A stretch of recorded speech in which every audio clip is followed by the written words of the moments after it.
Anawiyah bersama Ustadz Ahmad Dahlan LCMA.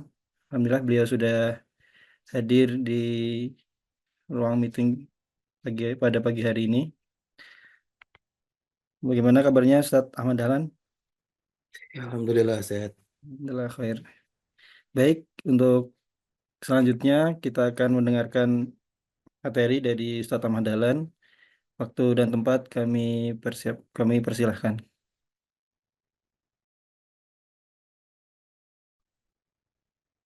Bismillahirrahmanirrahim. Assalamualaikum Recording warahmatullahi in progress. wabarakatuh. Assalamualaikum warahmatullahi wabarakatuh. Alhamdulillahil azizil ghafur, al-wadudis syakur, al-alimu bima tukinnuhul anfus wa ma tukhfis sudur. Al-qaimi ala kulli nafsin bima kasabat wal muakhidhi li kulli jarihatin bima ijtarahat. Nahmaduhu hamda syakirin wa nastaghfiruhu istighfar al-awwabin.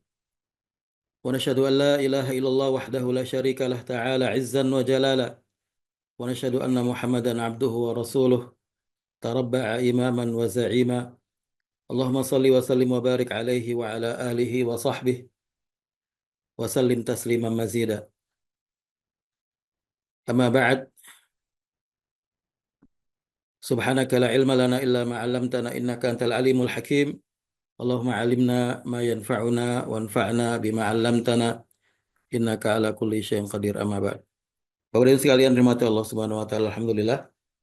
Dengan izin dan karunia Allah Subhanahu wa taala kita bisa hadir kembali dalam kajian rutin kita secara online. Hari ini kita membahas hadis yang ke-8 dari Arba'in An-Nawawiyah.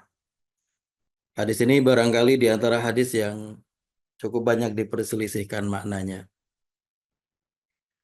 Tentunya ketika kita berusaha memahami hadis ini, kita tidak memahaminya secara tekstual, ya. Kita menjauhi pemahaman yang serampangan, pemahaman yang hanya melihat dari teks yang terbaca dari hadis tersebut.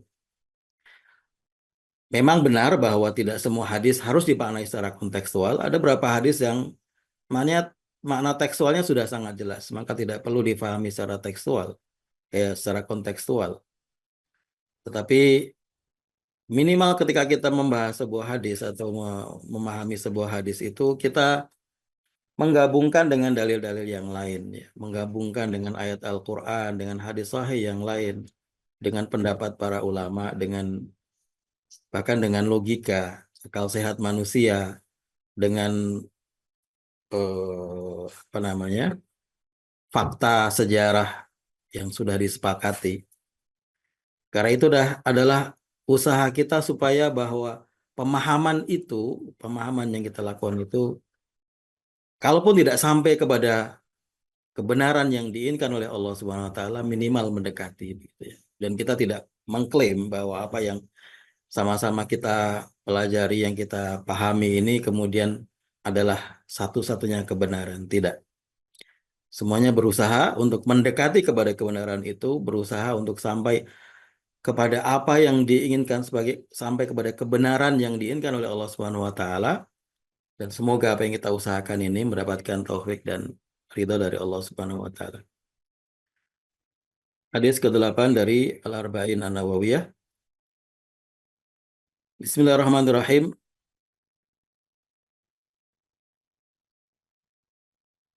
An Ibnu Umar radhiyallahu taala anhuma anna Rasulullah sallallahu alaihi wasallam qaal, dari Ibnu Umar radhiyallahu taala anhuma bahwasanya Rasulullah sallallahu alaihi wasallam bersabda, umirtu an uqatilan nasa hatta yashhadu an la ilaha illallah.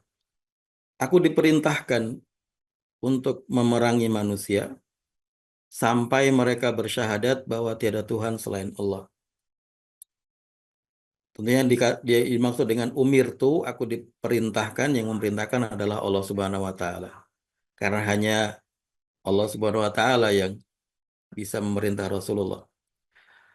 Aku diperintahkan untuk memerangi manusia sampai mereka bersyahadat tiada Tuhan selain Allah, wa anna Muhammadar Rasulullah, dan bahwa Nabi Muhammad adalah utusan Allah, wa yuqimus shalah, dan mereka kemudian menegakkan salat, wa ya'tuz zakah, dan menunaikan zakat. Fa idza fa'alu dzalika, kalau mereka sudah melakukan itu semua, asamu minni dima'ahum. Mereka terjaga dariku darah mereka. Terjaga dariku darah mereka artinya bahwa aku berkewajiban untuk menjaga darah mereka. Darah di sini artinya adalah jiwa. Wa amwalahum dan harta mereka illa bihaqqil Islam kecuali dengan hak Islam. Hak Islam maksudnya sesuatu yang diperintahkan atau disyariatkan oleh Islam mengenai bolehnya diambil harta atau bahkan diambil jiwa dengan sebab-sebab tertentu. Wa hisabuhum 'ala Allah Ta'ala dan kemudian hisab mereka, nasib mereka di akhirat, amal perbuatan yang harus dipertanggungjawabkan di depan Allah Subhanahu wa taala adalah 'ala Allah Ta'ala, diserahkan kepada Allah. Hadis ini diriwayatkan oleh Bukhari dan Muslim dan juga eh, dalam kitab-kitab hadis primer yang lain. Sangat banyak sekali yang meriwayatkan hadis ini. Bahkan kalau kita baca dalam Birqatul dalam kitabnya Ali Al-Mulla Al-Qari, Ali Mulla Al-Qari, nanti kita akan jelaskan ya, bahwa hadis ini disebut sebagai hadis mutawatir. Mutawatir tapi mutawatir maknawi. Mutawatir maknawi artinya, mutawatir itu artinya hadis yang diriwayatkan oleh rawi yang sangat banyak sekali dalam semua tingkatan sanad dan jumlah yang sebanyak itu memastikan kita bahwa tidak mungkin ada yang berdusta karena mereka dari tempat yang berjauhan dengan tidak ada alat komunikasi yang bisa menyatukan mereka atau menghubungkan mereka, tapi mereka menyampaikan hal yang sama. Dan sumber penglihatan mereka adalah indera, maksudnya mengatakan saya mendengar atau saya melihat. Ini hadis mutawatir. Jadi hadis mutawatir ini intinya rawinya sangat banyak sekali. Orang yang meriwayatkannya sangat banyak sekali. Maka tidak mungkin palsu, tidak mungkin dipalsukan. Tapi mutawatirnya maknawi. Maknawi artinya yang mutawatir adalah maknanya. Jadi bukan redaksinya.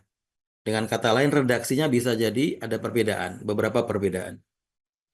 Kalau kita menggunakan software untuk melakukan takhrij hadis ini, kita akan menemukan misalnya dalam software Jami' Khadim Al-Haramain ada 212 jalur periwayatan dalam kitab-kitab primer yang sampai kepada kita. Ya, kitab-kitab primer yang paling primer lah kita bilang. Mungkin beberapa kitab primer yang tidak terlalu terkenal tidak dimasukkannya. Bisa jadi lebih artinya. Bisa jadi lebih dari 212.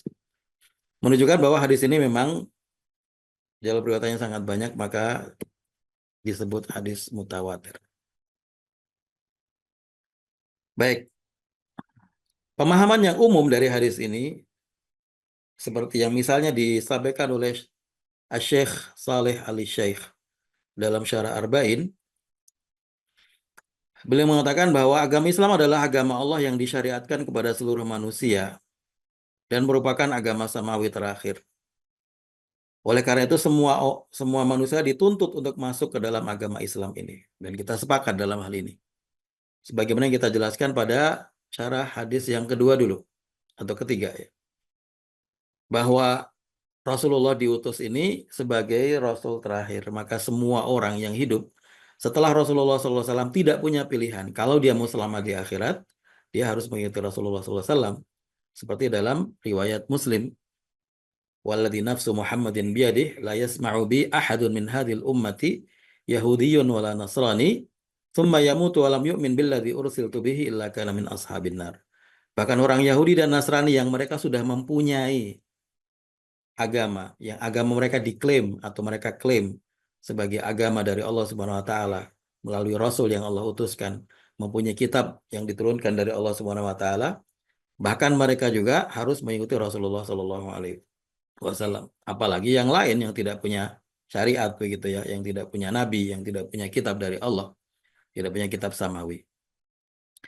Jadi ini sepakat ya bahwa Islam adalah agama yang dipilih oleh Allah Subhanahu wa taala sebagai agama terakhir dan menjadi kewajiban semua orang yang hidup setelah Rasulullah SAW kalau mereka mau selamat. Kewajiban di sini artinya ya sebenarnya mereka punya kebebasan untuk memilih. Faman syaa falyu'min wa man syaa falyakfur kalau dalam Al-Qur'an. Ya kalau mau milih beriman ya silahkan, monggo, begitu mau kafir juga nggak apa-apa. Tapi ada konsekuensinya. Jadi kewajiban di sini artinya kewajiban kalau dia mau selamat di akhirat. Kewajibannya adalah mengikuti Rasulullah SAW.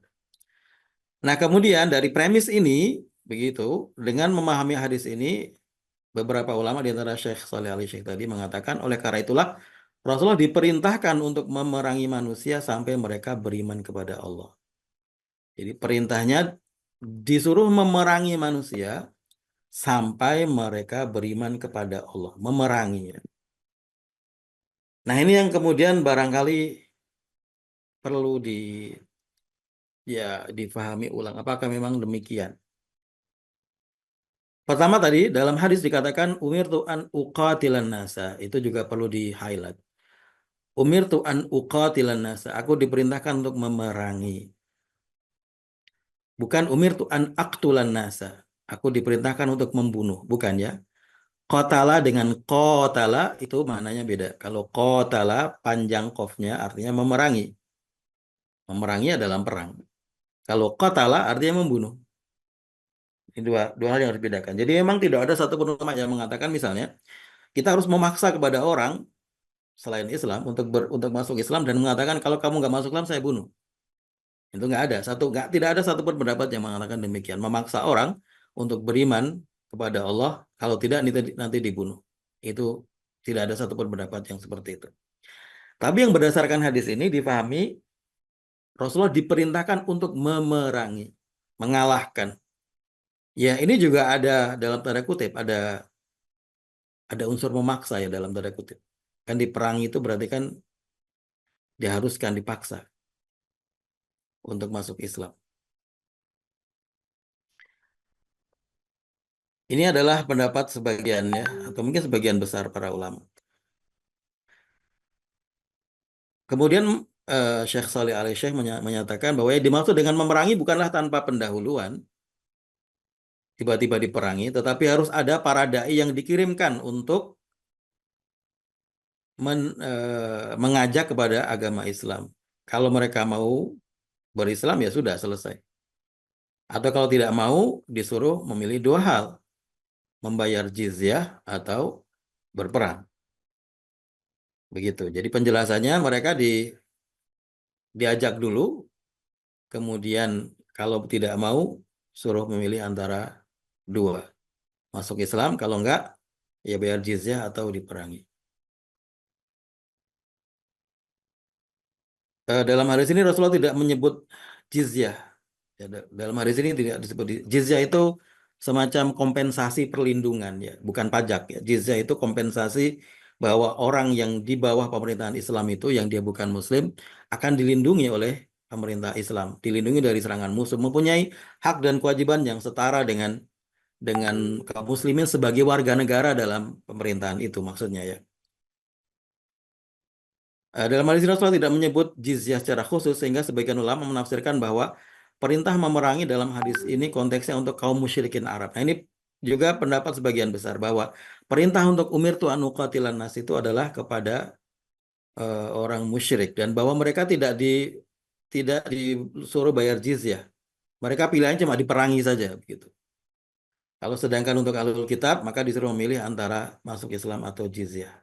Ini pendapat yang umum kita baca dalam beberapa tafsir misalnya.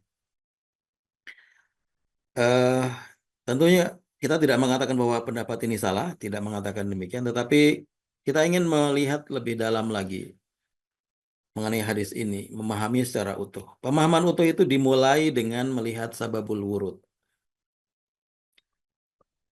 Sababul wurud hadis.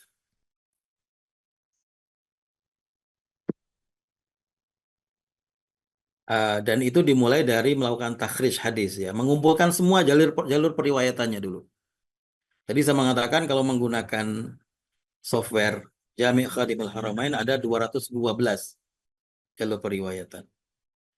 Diriwayatkan dari banyak sahabat, di antaranya Umar, Ibnu Umar, Jabir bin Abdullah, Anas bin Malik, Abu Hurairah. An-Nu'man bin Bashir dan lain-lain.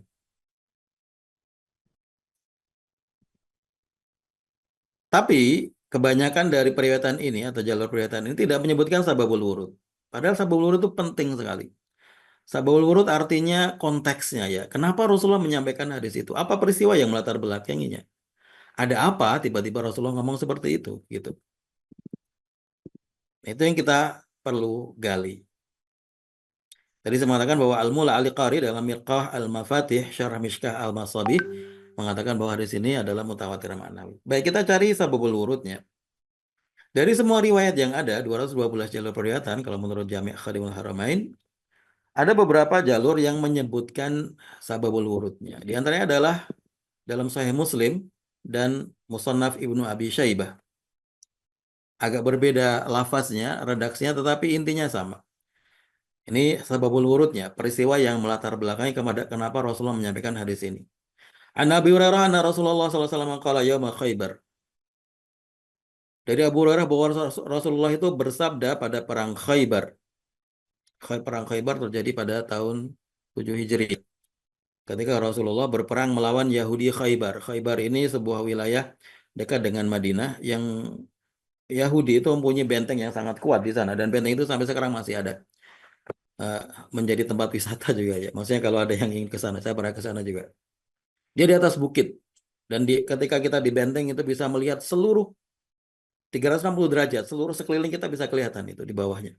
Jadi kalau misalnya ada musuh yang datang dari jauh udah kelihatan. Dan itu luar biasa rumitnya itu benteng itu ya, lorong-lorongnya begitu. Dan ya kalau sampai sekarang masih utuh kan artinya itu benteng yang sangat kuat ya. Baik, Rasulullah bersabda pada perang Khaibar, la'utiyanna hadhihi rayah rajulan yuhibbullah wa rasulah yaftahullahu ala yadayhi. Saya akan memberikan bendera ini. Bendera itu menunjukkan bahwa dia menjadi panglima pasukan. Saya akan memberikan bendera ini kepada seorang laki-laki yang dia mencintai Allah dan mencintai Allah dan Rasulnya. Dan Allah akan memenangkan dengan usahanya, memenangkan pasukan ini atau perang ini dengan usahanya. Qala Umar bin Khattab, ma ahbabtul imarah illa yauma'id. Ketika mendengar ini, para sahabat, di antaranya Umar bin Khattab, ya tentunya sangat ingin menjadi orang yang dipilih Rasulullah menjadi panglima, karena dikatakan dia mencintai Allah dan Rasulnya dan akan memenangkan perang ini. Maka Umar mengatakan, aku tidak pernah menginginkan jabatan, ya, kan panglima perang itu jabatan. Saya tidak pernah menginginkan jabatan kecuali pada hari itu. Karena ada Rasulullah menyebut sifat orang tersebut yang memuji orang tersebut. Qala fatasabartu laha raja'an ud'alaha. Maka sangat sangat berharap bahwa saya yang dipanggil oleh Rasulullah dijadikan sebagai panglima. Qala fada'a Rasulullah sallallahu alaihi wasallam Ali bin Abi Thalib fa'atahu iyyaha.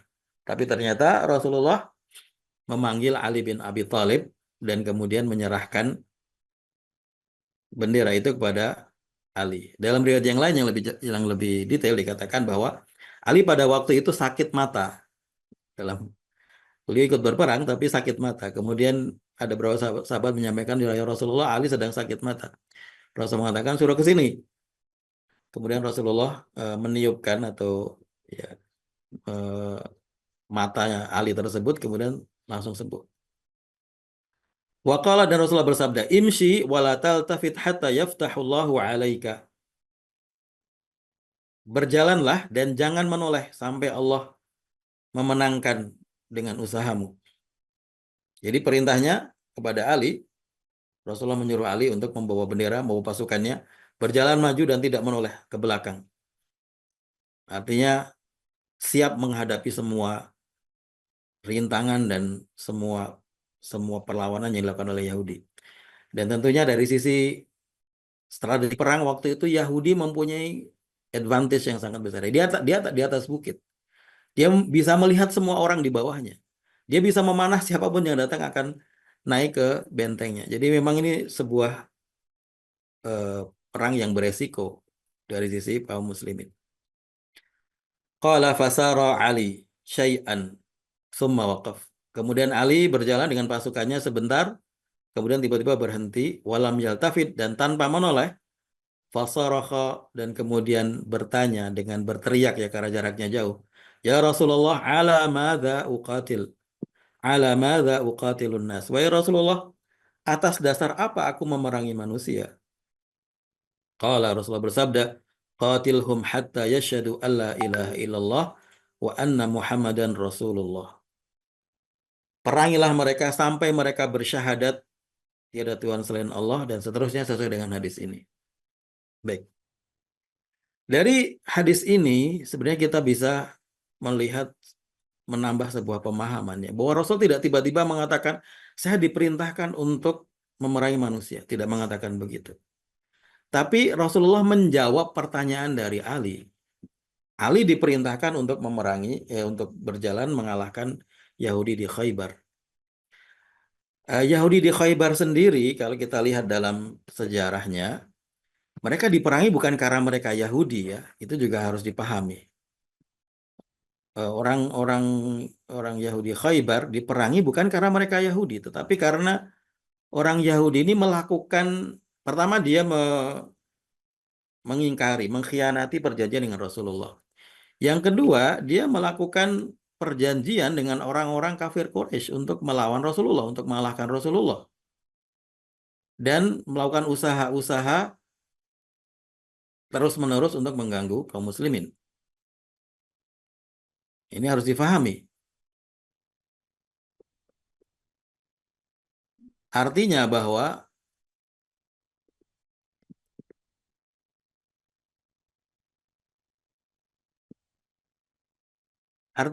Rasulullah sendiri ketika memerangi orang Khaybar itu bukan karena mereka tidak beriman, bukan karena kafir kemudian diperangi, bukan. Tetapi karena pengkhianatan mereka dan karena mereka melakukan usaha-usaha untuk menghancurkan umat Islam. Mohon maaf ini share screen-nya agak bermasalah. Ya baik. Nah ini perlu kita pahami. Jadi Rasulullah tidak serta-merta mengatakan tiba-tiba mengatakan saya diperintahkan untuk memerangi manusia, tetapi Rasulullah menjawab pertanyaan dari Ali yang bertanya atas dasar apa aku memerangi mereka, atau dalam ungkapan yang lain sampai batas apa saya berhenti memerangi mereka. Karena ini jelas mereka diperangi nih, orang Yahudi, Rasulullah datang dengan pasukan diperangi. Tapi kemudian Ali bertanya, ini kan saya suruh memerangi, tapi batasnya saya berhenti memerangi mereka itu apa? Begitu. Jadi dalam situasi apa saya boleh berhenti memerangi mereka? Rasulullah menjawab, kamu berhenti memerangi kalau mereka sudah bersyahadat. Kalau mereka mengatakan asyhadu alla ilaha illallah wa anna muhammadar rasulullah, melaksanakan salat, menunaikan zakat, maka selesai, maka tidak boleh diperangi. Selesai kamu perintah untuk memerangi orang Yahudi Khaybar ini. Dengan kata lain bahwa hadis ini bukan menjelaskan mengenai bahwa Rasulullah diperintahkan untuk memerangi manusia, tapi menjelaskan sampai batas apa orang itu mendapatkan perlindungan, mendapatkan hak, mendapatkan penjagaan harta dan jiwa kalau mereka bukan dalam komunitas muslim. Jawabannya adalah kalau mereka sudah Islam. Kalau sudah mereka bersyahadat, maka mereka kemudian dijaga hartanya dan kemudian setara dengan kaum muslimin dalam hak kewajiban dalam pemerintahan Islam tersebut. Intinya berarti hadis ini kalau dari sababul wurudnya bukan perintah untuk memerangi, tapi menjelaskan mengenai batasan apa yang membuat seseorang itu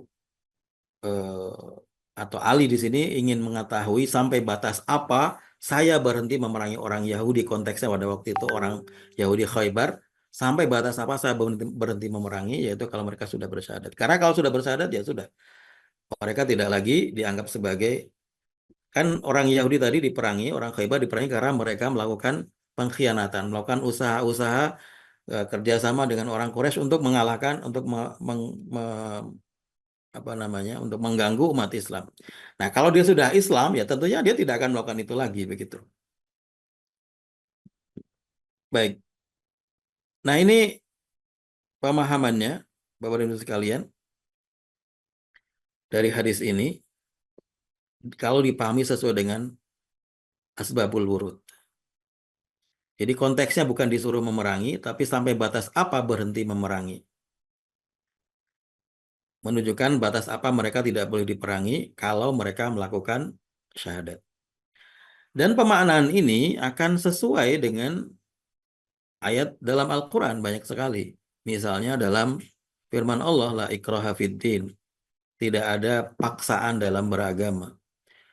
Jadi ketika kita mengatakan bahwa semua orang kalau mau selamat harus masuk Islam, iya. Tetapi tidak dipaksa. Ya memang tidak dipaksa, karena itu pilihan mereka sendiri. Manusia mempunyai hak untuk melakukan pilihan. Tapi pilihan itu ada konsekuensinya di akhirat. Kalau dia memilih untuk kafir, ya boleh saja, silahkan. Tetapi di akhirat ada konsekuensinya begitu. Maka la ikraha fiddin, tidak ada pemaksaan dalam agama. Juga firman Allah, wa ma anta alaihim bijabbar. Engkau tidak bisa memaksa mereka, wahai Muhammad. Jadi engkau, wahai Muhammad, tidak bisa memaksa semua orang untuk masuk Islam. Tidak bisa. Juga dalam ayat yang lain, innaka tahdi, hampir sama ya, tapi mungkin ini konteksnya bukan memaksa, tapi ingin menjelaskan bahwa hidayah itu adalah milik Allah. Innaka la tahdi man ahbabta, walakin Allah yahdi man yasha. Engkau tidak bisa memberi petunjuk kepada orang yang engkau cintai, tapi Allah memberi petunjuk kepada orang yang Ia pilih. Dan ini juga akan bertentangan kalau kita mengatakan bahwa perintahnya untuk memerangi bertentangan dengan ayat ud'u ila sabili rabbika bil hikmati wal mau'izatil hasanah wajadilhum billati hiya ahsan. Perintah dakwah itu bukan dengan memerangi. Ud'u ila sabili rabbika bil hikmah. Ajaklah orang kepada jalan Tuhanmu itu dengan hikmah, kebijaksanaan. Wal mau'izatil hasanah, dan wejangan yang baik, nasihat yang baik. Wajadilhum billati hiya ahsan. Bahkan berdebat pun dengan cara yang baik. Nah, kalau ini disuruh memerangi kan berarti bertentangan dengan ayat ini atau dengan ya perintah untuk berdakwah dengan hikmah ini. Kemudian juga kalau kita melihat sirah Nabi Muhammad SAW, peperangan-peperangan Nabi Muhammad SAW, kita akan melihat bahwa peperangan Rasulullah semuanya itu bukan Rasulullah memerangi orang untuk masuk Islam. Tapi perang-perang itu sebenarnya kalau kita lihat ya, semuanya adalah karena mereka memerangi umat Islam. Maka Rasulullah kemudian melakukan pembelaan. Atau dalam konteks yang lain, sifatnya politis. Politis ini berhubungan dengan ketika umat Islam sudah mempunyai negara di Madinah, tentu mereka mempunyai kedudukannya di mata negara-negara yang lain, kekuatan-kekuatan yang ada pada waktu itu di Jazirah Arab dan di luar Jazirah Arab bahkan. Nah, ini perang-perang itu sifatnya bukan perang memaksa mereka masuk Islam, tapi lebih kepada perang dalam rangka untuk ya mengambil posisi kekuasaan itu.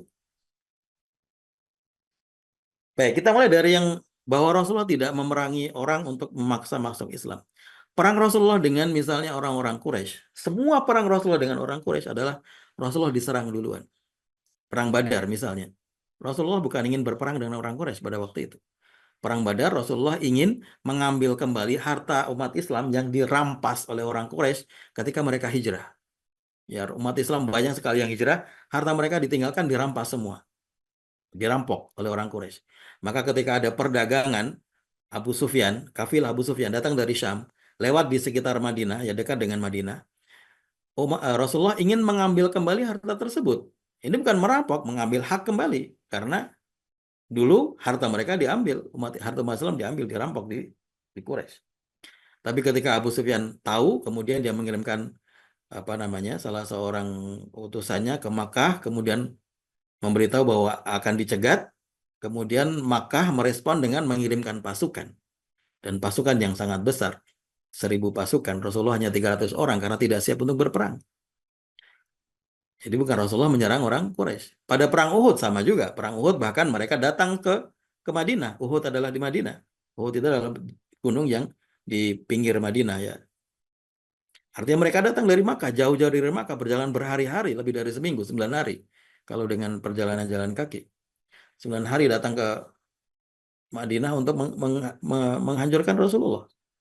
Pada perang Ahzab tahun kelima Hijriah, mereka mengumpulkan pasukan dari kabilah-kabilah yang ada di sekitar Makkah dan Madinah sampai mendapatkan 10.000 orang pasukan untuk menghancurkan Rasulullah dan para sahabatnya. Jadi kalau kita lihat perang Hunain tahun 9 Hijriah, perang Hunain ini setelah Fathu Makkah ya, itu juga sama. Yang terjadi adalah orang-orang Thaqif ya, Hawazin kalau tidak salah, mereka berkumpul untuk menyerang Rasulullah. Maka perangnya terjadi di sana. Karena setelah setelah apa namanya Fatu Makkah. Perang-perang Rasulullah dengan orang-orang Yahudi itu semua juga bukan karena mereka kafir kemudian diperangi. Kalau seandainya sebabnya karena mereka kafir kemudian diperangi, ya Rasulullah dari awal sudah memerangi mereka. Ketika sampai di Madinah, kan Rasulullah sampai di Madinah. Banyak orang Yahudi di Madinah, ada 3 kabilah. Ya kalau memang dari awal tuh pemaksaan mereka untuk masuk Islam, ya dari awal Rasulullah memerangi mereka. Rasulullah sudah punya kekuatan pada waktu itu. Hampir seluruh Madinah sudah beriman kepada Rasulullah. Tapi justru Rasulullah membuat perjanjian yang disebut dengan Piagam Madinah. Perjanjian dengan orang Yahudi dan penduduk Madinah yang lain untuk sama-sama menjaga Madinah. Maka orang-orang Yahudi itu diperangi karena ada yang karena akan membunuh Rasulullah, ya seperti misalnya Bani Quraidah kalau tidak salah ya, atau Bani Nadir. Kemudian ada yang karena Bani Quraidah itu karena dia berkhianat membuka jalan pada perang Ahzab itu, mereka membuka jalan supaya orang Quraisy bisa masuk ke Madinah. Nah, itu artinya mereka dengan niat buruk supaya umat Islam hancur begitu. Kan waktu itu Rasulullah membuat parit di sekitar Madinah supaya orang kafir tidak bisa masuk Madinah. Tapi justru orang Bani Quraidah membuka jalan dari tempat mereka supaya orang kafir bisa masuk Madinah. Bani Nadir ada orang yang akan membunuh Rasulullah, menjatuhkan batu dari atas tebing. Rasulullah sedang di bawah waktu datang ke perkampungan Bani Nadir. Maka mereka kemudian diperangi. Jadi ada sebabnya semua. Mungkin ada yang mengatakan Fathu Makkah kan Rasulullah memerangi orang Quraisy. Oke, Fathu Makkah itu memang Rasulullah datang ke Makkah. Tapi apakah tidak ada sebab sebelumnya kenapa ada Fathu Makkah? Kenapa Rasulullah datang ke Makkah untuk memerangi orang Quraisy? Ada sebabnya. Sebabnya adalah karena sebelumnya dakwah Rasulullah selalu terganggu, digagalkan, direcokin oleh orang-orang Quraisy. Perang Badar, perang Uhud, perang Ahzab, bahkan ketika tahun 6 Hijriah, Rasulullah akan umrah ke Madinah, ke Makkah, tidak boleh masuk. Kemudian terjadi perjanjian Hudaybiyah, ya kan? Jadi itu semua menjadi latar belakang. Kenapa? Dan ketika Rasulullah datang ke Makkah tidak dengan niat menghancurkan Makkah, bahkan Rasulullah sengaja diam-diam datangnya ke Makkah supaya orang sana tidak siap, supaya tidak terjadi perang yang besar. Dan memang benar terjadi. Ketika datang tidak terjadi perang yang besar, mereka menyerah. Ya Rasulullah dengan pasukan yang banyak dan jadi hampir tidak ada peperangan, hanya beberapa orang ada yang terbunuh, tetapi bukan terjadi peperangan yang besar. Jadi kalau kita melihat apa namanya sirah nabawi, kita akan memahami bahwa Rasulullah tidak memerangi manusia karena mereka tidak beriman kemudian diperangi. Termasuk juga perang Tabuk ya dengan Romawi. Ini juga mungkin ada yang mengatakan bahwa kan perang Tabuk itu Rasulullah datang ke Tabuk. Tabuk itu kan di perbatasan Jordan.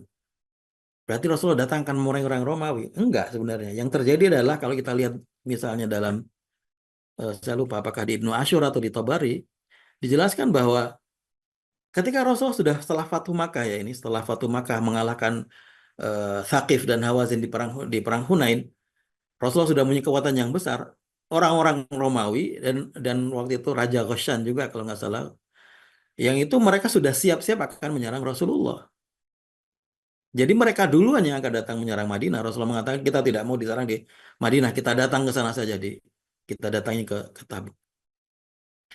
Jadi ini semua eh, menjadi menjadi sesuai dengan ayat yang hadis yang kita baca ini.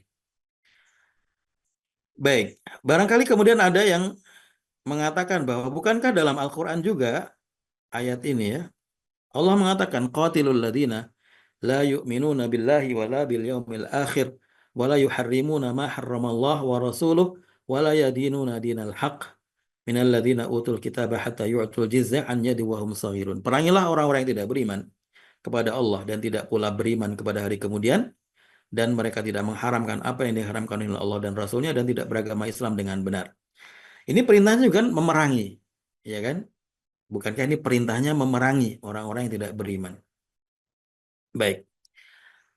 Di antara sababun nuzul dari ayat ini, jawaban untuk dalil ini adalah bahwa di antara sababun nuzul yang disebutkan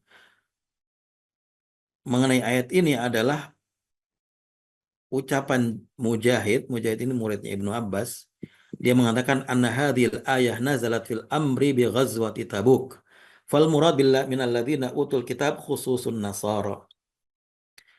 Jadi ayat ini turun pada perang Tabuk.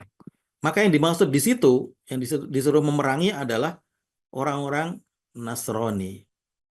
Perintah untuk memerangi orang Nasrani.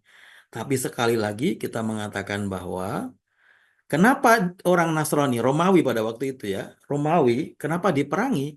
Karena mereka dari awal sudah duluan akan memerangi umat Islam.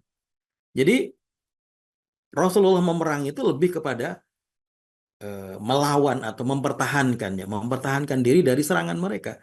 Karena mereka dari awal, kalau kita lihat dalam tafsir Ibnu Asyur, kalau tidak salah Tabari, mengatakan bahwa jauh-jauh hari sebelum itu, mereka sudah berniat akan mendatangi Madinah.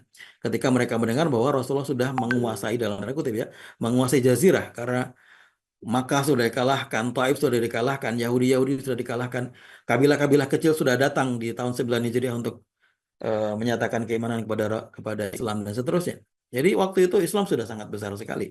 Maka Romawi merasa terancam dengan kekuatan umat Islam. Maka kemudian perintahnya untuk memerangi mereka, artinya mempertahankan serangan mereka.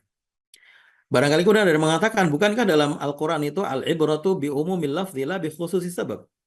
Bukankah dalam memahami Al-Quran yang penting adalah hukumnya, bukan sebab nuzulnya. Yang diambil adalah mengenai keumuman perintah itu, bukan sebab turunnya ayat itu. Ya, ada kaidah seperti ini ya. Kaidah bahwa kalau kita memahami ayat itu bukan karena sebab yang khusus, tetapi memahami secara umum ayat itu.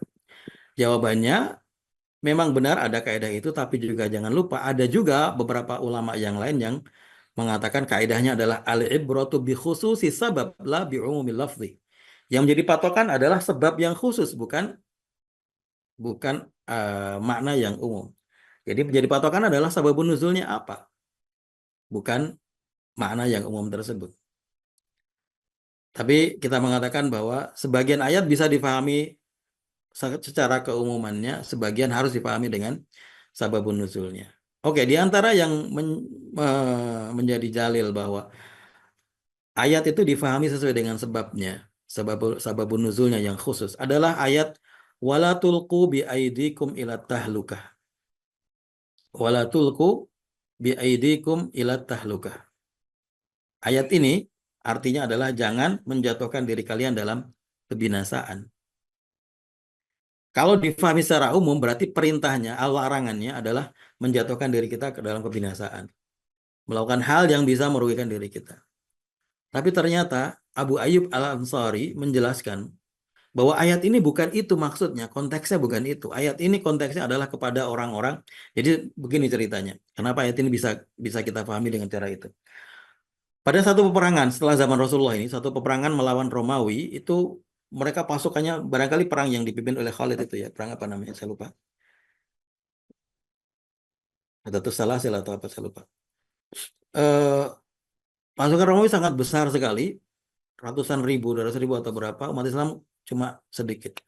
Kemudian tiba-tiba ada seorang yang masuk dengan gagah berani sendirian ke tengah-tengah pasukan Romawi dan kemudian terbunuh. Kemudian sebagian orang mengatakan, oh dia menjatuhkan dirinya dalam kebinasaan. Padahal Allah mengatakan, wala tulqu biaidikum ila tahlukah, jangan menjatuhkan diri dalam kebinasaan. Abu Ayyub Al-Ansari, seorang sahabat besar di antara kaum Ansar, dia mendengar itu mengatakan sebenarnya ayat ini bukan seperti itu pemahamannya. Ayat ini turun kepada kami orang-orang Ansor. Ketika umat Islam, Rasulullah sudah dengan para sahabat yang sudah dimenangkan oleh Allah Subhanahu wa taala, dibukakan pintu-pintu rizki. Kemudian kami mengatakan, kan kami dulu di awal-awal kami sudah banyak bersedekah. Kami yang menolong Rasulullah, kami yang menolong orang-orang muhajirin. Maka saatnya sekarang kita istirahat begitu. Kami istirahat, nggak usah sedekah. Umat Islam sudah besar. Kemudian turunlah ayat ini, walatul biaidikum la tahluka, artinya jangan kalian tiba-tiba berhenti bersedekah gara-gara mengatakan umat Islam sudah besar.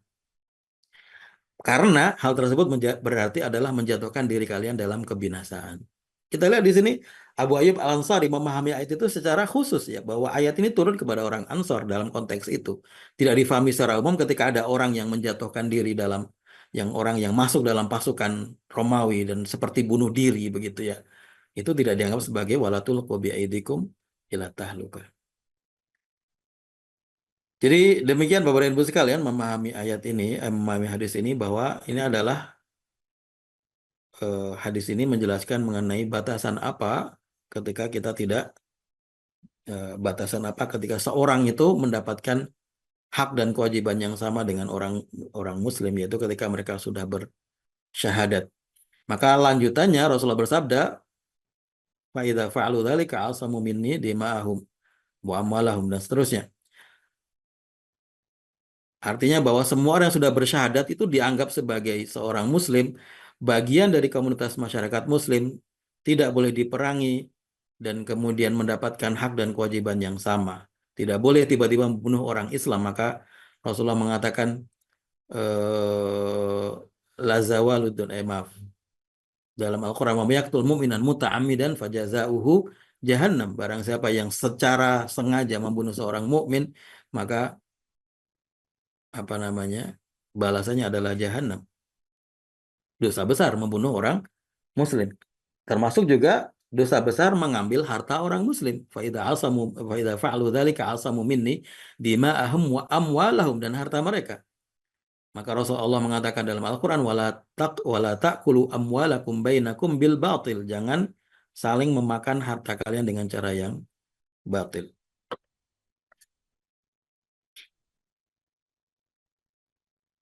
Berarti ayat hadis ini memberikan penjelasan yang seperti itu sesuai dengan beberapa dalil yang kita jelaskan tadi, bahwa seorang yang sudah masuk Islam, sudah bersyahadat, maka mereka mempunyai hak yang sama dengan kaum muslimin yang lain. Mereka tidak boleh diganggu hartanya, tidak boleh diganggu jiwanya, harus dilindungi, mempunyai hak-hak yang harus ditunaikan sebagai muslim yang lain. Walaupun nanti tentunya ada beberapa juga sebab yang membuat seseorang bisa dibunuh dalam Islam. Yang dalam hadis yang lain Rasulullah mengatakan juga dalam Arba'in, at-thayyibuz zani wa nafsu bin nafsi wa tariku lidinihi al-mufariqu lil jamaah. Orang bisa dibunuh kalau dia muslim kalau dia melakukan satu dari tiga hal. Yang pertama adalah at-thayyibuz zani, orang yang berzina yang sudah muhsan. Kemudian an-nafsu bin nafsi, membunuh orang lain, maka pembalasannya adalah dikisos, dibunuh. Watariku lidinihi al-mufariqul lil jamaah, orang yang murtad, yang keluar dari agama. Kemudian Rasulullah mengatakan dalam bagian akhir hadis ini, wa hisabuhum 'ala Allah, dan perhitungan mereka diserahkan kepada Allah. Maksudnya adalah bahwa kita itu sebagai seorang muslim diperintahkan untuk menghukumi sesuatu yang terlihat saja. Kita tidak punya kewajiban untuk melihat hati orang atau memeriksa hati orang atau menilai hati orang. Maka tidak boleh kita menilai hati orang karena kita tidak akan bisa menilainya. Yang bisa menilai adalah Allah Subhanahu wa taala. Umirna an nahkuma bidzawahir wallahu yatawallas sarair. Kita diperintahkan untuk menghukumi sesuatu yang zahir saja, yang terlihat saja. Wallahu yatawallas sarair, Allah yang mengetahui yang tidak terlihat. Oleh karena itulah dulu Rasulullah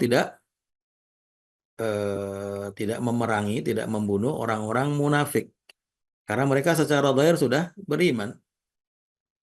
Sedangkan hatinya, yaitu Allah yang lebih tahu. Walaupun juga Rasulullah sebenarnya dikasih tahu oleh Allah Subhanahu wa taala siapa saja orang-orang munafik itu. Baik, demikian Bapak Ibu sekalian, hadis yang kita baca hari ini semoga memberikan pemahaman dan Saya beristighfar kepada Allah Subhanahu wa taala jika ada kesalahan. Semoga apa yang kita baca dan pelajari bersama bermanfaat. Walafu minkum. Wassalamualaikum warahmatullahi wabarakatuh. Waalaikumsalam warahmatullahi wabarakatuh. Masya Allah, sangat komprehensif sekali penjelasan dari Ustadz Ahmad Dahlan di hadis Arba'in An-Nawawiyah yang ke-8. Baik Ustadz, ini ada beberapa pertanyaan yang masuk. Oke, yang pertama,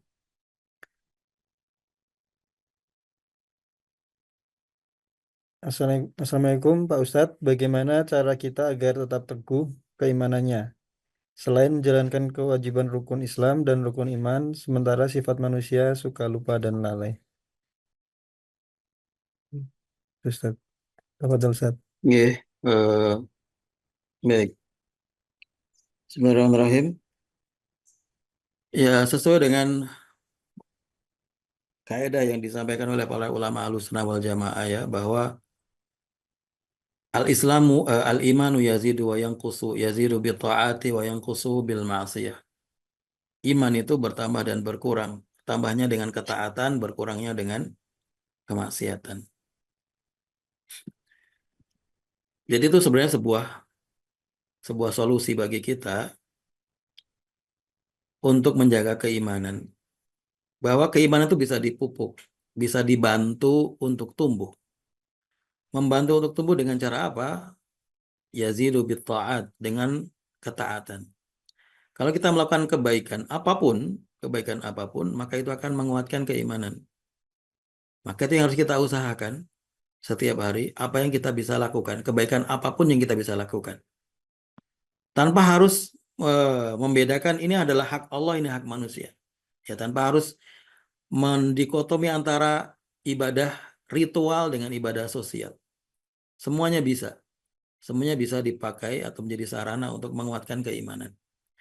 Oleh karena itulah sebenarnya kalau kita lihat baru sekalian, sebab setiap orang itu diberikan kelebihan oleh Allah Subhanahu wa taala, potensi yang dengan potensi itu dia mempunyai kesempatan yang sama untuk bisa meraih kebahagiaan di akhirat. Kalau orang misalnya ada sebagian dikasih ilmu, maka dia seharusnya menjadikan ilmu itu sarana untuk mencapai kebaikan di akhirat. Dengan cara apa? Dengan cara mengajarkannya. Kalau orang dikasih harta, maka dia harus memaksimalkan hartanya untuk bisa mencapai kebahagiaan di akhirat. Kalau dia dikasih akhlak yang baik, hati yang jernih, sifat sifat-sifat karakter yang mulia, bawaan dalam dirinya sejak lahir, itu bisa jadikan sebagai sarana untuk bahagia di akhirat. Jadi sebenarnya tidak ada alasan ya bagi orang mengatakan, wah saya emang aslinya jelek begitu. Saya kayaknya tidak akan selama di akhirat. Tidak seperti itu. Karena pasti ada potensi yang bisa dimaksimalkan. Dan potensi itulah yang akan membuat keimanan itu menjadi semakin tumbuh, eh, semakin kuat. Dan itu yang membuat kita komitmen. Yang kita membuat kita konsisten.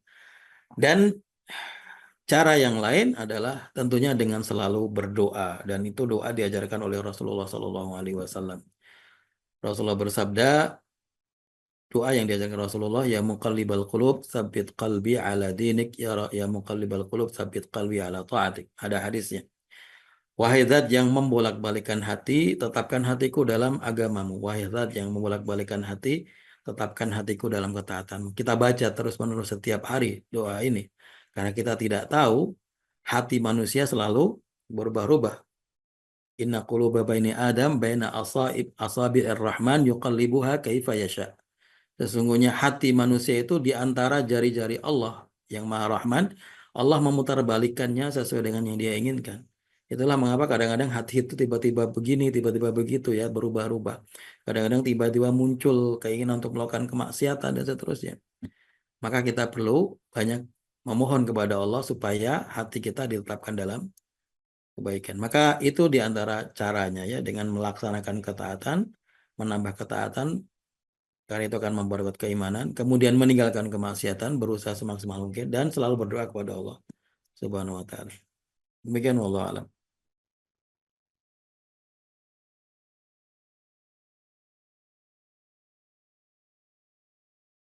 Baik, jazakallah khair Ustaz. Ahmad Dahlan.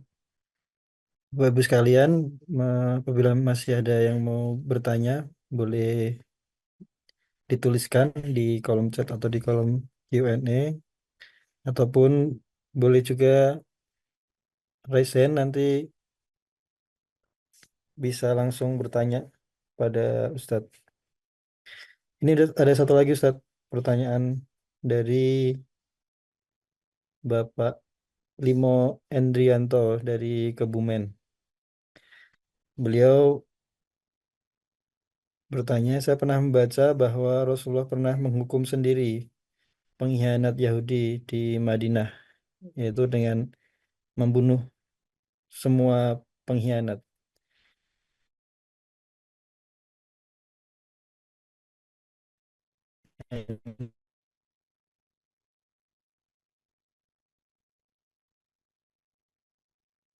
Saya tidak dengar pertanyaan terakhirnya itu.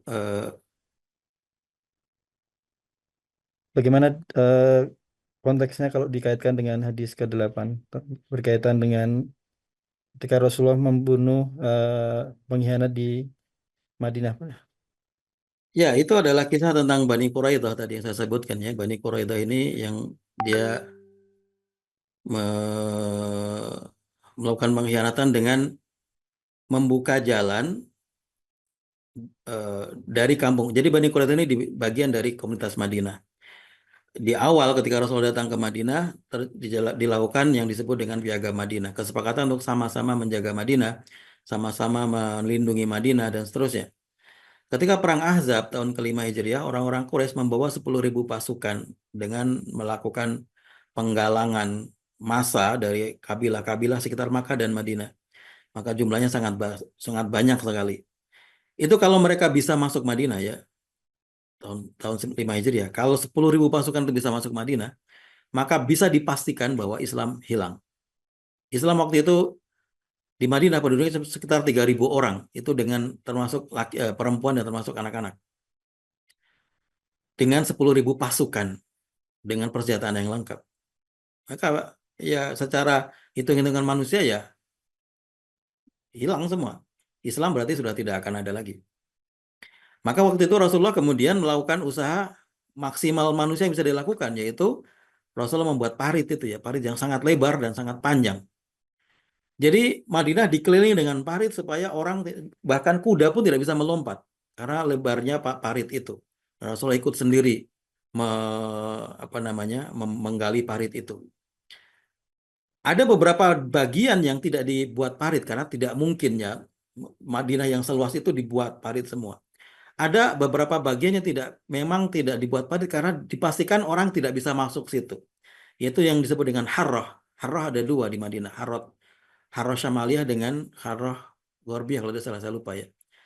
Harrah ini adalah wilayah yang dia berbatu-batu hitam terjal yang sangat tajam, yang bahkan kuda dan onta tidak bisa lewat.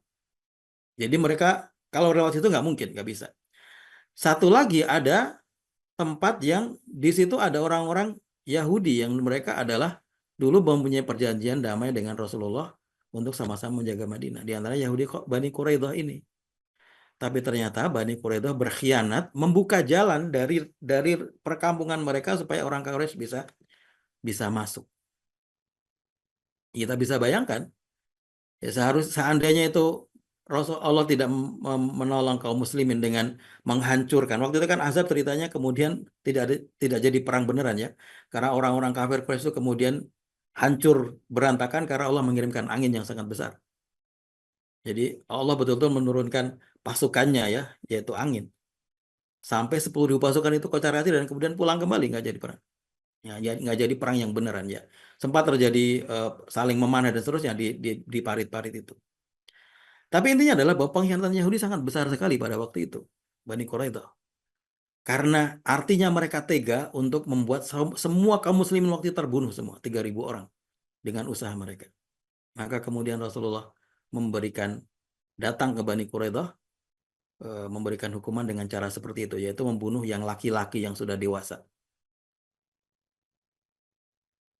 Karena mereka melakukan pengkhianatan yang sangat besar ini. Jadi kalau kita lihat se, se, se, se apa namanya setimpal dengan apa yang mereka lakukan. Karena mereka usaha mereka atau apa yang mereka lakukan itu bisa berpotensi membuat Islam binasa semua. Saya kira demikian ya. Wallahu alam. Jazakallah khair, khairan kasiran, Ustaz Ahmad Dahlan. Ya, karena sudah sampai jam 7 lebih ya, kita akhiri pertemuan kita pada pagi hari ini. Bapak Ibu sekalian, insya Allah ngopi bareng IKADI, insya Allah diselenggarakan rutin secara daring setiap Sabtu pagi pukul 6 sampai pukul 7 WIB, dan tema yang dibahas adalah belajar dari Rasulullah dan mengenai 20 prinsip bagaimana memahami Islam. Baik, karena kita sudah sampai penghujung acara, mari kita akhiri pertemuan pada pagi hari ini dengan hamdalah dan kafaratul majelis. Alhamdulillahirabbil subhanakallahumma bihamdika asyhadu an la ilaha illa anta astaghfiruka wa atubu ilaik. Syukron jazakumullah khair pada Ustaz Ahmad Dahlan dan Bapak Ibu sekalian yang sudah hadir pada majelis kita di pagi hari ini. Sekian, Assalamualaikum warahmatullahi wabarakatuh.